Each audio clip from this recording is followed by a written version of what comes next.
From Now On is Wootini, here with another Gay Gamer video podcast. Happy Halloween!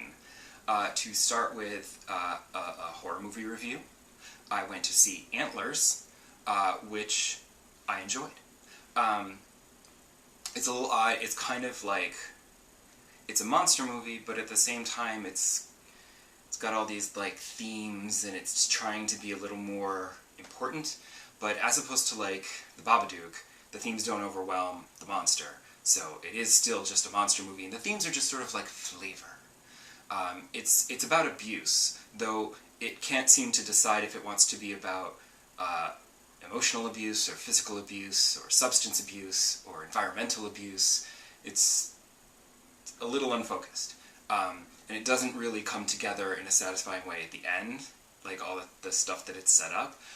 What it does do, though, is create an emotional base, so that when the monster movie stuff starts happening, you care about the characters, and it just gives everything a little more depth, because they have feelings, and they have trauma, and, you know, so that's helpful. And Kerry Russell is terrific. She's so good in this. And the creature design is fantastic. I like that they keep it kind of hidden, and then so that, you know, you get your reveal and all. But it's very gruesome, it's very gory, it's even a little scary. It got me with a couple of jump scares. One was just a loud noise, and the other one was a legit jump scare. And then at the end, like, I was so into it that, like, I was kind of on the edge of my seat for the climax, which was rare in a horror movie. You don't get that kind of sense of dread. But it is overwhelmingly dark. It is very grim. It's very violent. Horrible things happen to children in this movie. It's very dark. In fact, I was a little concerned because when I went to take my seat and the trailers had already started, there was a mother and her young son in the row behind me, and I was like, why did she get a babysitter? Like, don't bring your child just because you want to see this horror movie. But as soon as the title came up, they scurried away. I think they might have been in the wrong theater. I don't know what movie they thought they were seeing with all the horror movie trailers before it, and the opening where some meth cooks are murdered in the dark by something mysterious. Like, she waited until the title came up, and then she's like, this isn't the movie we want to see, and then they scurried away. So, which is good, because I feel like that child would have been horribly traumatized to have seen this movie. That's just me. As for games, I am trying to finish Assassin's Creed Valhalla. It's taking a while. I decided to go back and do the Asgard stuff, which, like I said before, I've said that I didn't really care about the Asgard stuff, because I got involved in Eivor and his people and their quests and their adventures. I didn't care about his dreams of Asgard playing Odin and dealing with their drama. So I was sort of irritated, and I was like, ugh.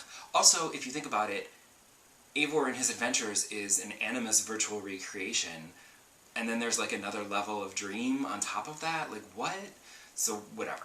But I'm glad that I'm doing it, because it is finishing up some trophies and stuff, because after Asgard, it turns out that you also go to Jotunheim. So I went and did the synchronization points in Jotunheim, though when I did the second one, it didn't give me a trophy for doing all the synchronization points, which I thought was quite rude, because, you know, that's usually a trophy in the Assassin's Creed games. But I did go and find out that the reason why I wasn't able to get the flighting trophy is because I had not done all of the flighting challenges yet. And I found the one that was in Jotunheim, where I flighted with a talking squirrel, of all things, and once I beat the talking squirrel, I got my trophy, and I was on my way. I'm not trying to get all the wealth, because there's all those stones in Jotunheim and Asgard, and it's too much collecting. It's just busy work, and I'm just like, I don't care. So I'm good. I'm just going to finish the story, then I want to do the legendary weapon quest that's also in my quests, and then I'm done. I'm not going to do the DLC. I don't have the DLC. I do want to try the Discovery Tour mode.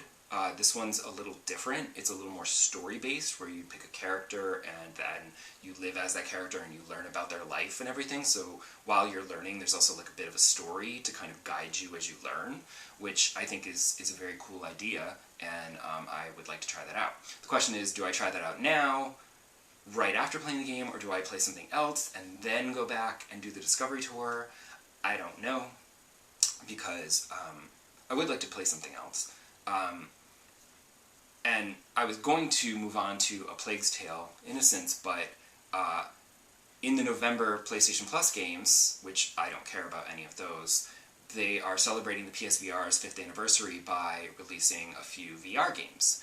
And while 2 of them are, like, I might try, they're described as roguelites, which I'm not crazy about that genre, because the whole, like, die, try again, die, try again, die, try again. The constant dying is, like, that's not gameplay that I'm into.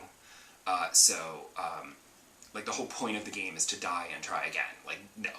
Like, I want to play, and then if I die, I want to start right where I left off. I don't want to start back at the beginning. That's annoying. That's, like, why I don't like the old school platformers, because you start at the beginning. Before they added checkpoints. But they do have The Walking Dead Saints and Sinners, which I am intrigued by. It's just a shame that they couldn't have released that they couldn't release these with the October games, so that I could have played that for Halloween, because that would have been very appropriate. Now it's going to be after Halloween, and I'm going to be scaring myself with zombies attacking me, but whatever. Also in November is the big Animal Crossing New Horizons update. Excited for that.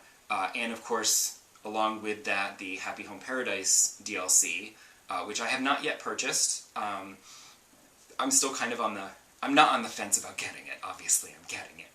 Come on. Look who's talking here. One of the biggest Animal Crossing fans in existence. So, obviously I'm getting it. My question is, do I get it on the 5th and have everything all at once, or do I get it like a week later and kind of check out the regular update content, then the DLC? I don't know. I'd like to wait, maybe get it on the 5th, but then don't actually go to the island to start the job, the design job, until later, or when the mood strikes me. I don't know. So come back next episode and see if I'm able to hold off, or if, as expected, I just dive right in because I have absolutely no willpower. So that's it. Enjoy your Halloween, and I will see you back here next episode. Bye!